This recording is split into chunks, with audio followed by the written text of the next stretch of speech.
কোরআন তাবিজের জন্য আসে নাই, কোরআন তাবিজ লেখার জন্য আসে নাই, চোর ধরার জন্য আসে নাই।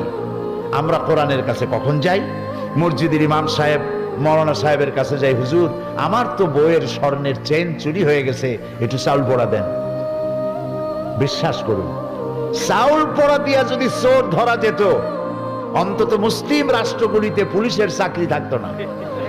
সমস্ত মুসলিম দেশের থানাগুলিতে চাকরি হতো মৌলভী সাহেবদের।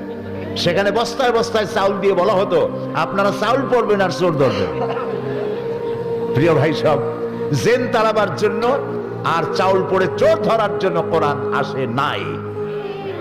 কোরআন এসেছে একটি সুখী, সমৃদ্ধশালী, শোষণ মুক্ত, দুর্নীতি মুক্ত, একটি ভীতিহীন, নিরাপত্তাপূর্ণ, একটি সমৃদ্ধশালী রাষ্ট্র উপহার দেওয়ার জন্য কোরআন এসেছে।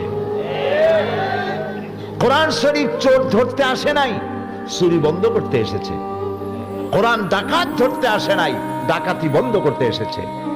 কোরআন খুনিকে ধরতে আসে নাই, কোরআন অবৈধ রক্তপাতকে বন্ধ করে দেওয়ার জন্য এসেছে। কোরআন স্বৈরাচারকে ধরার জন্য আসে নাই, স্বৈরাচারের কালো হাতকে চিরকালের জন্য অবশ করে দেওয়ার জন্য কোরআন এসেছে। এটি হচ্ছে সেই কোরআন। দুর্ভাগ্য, সেই কোরআন বুঝি না।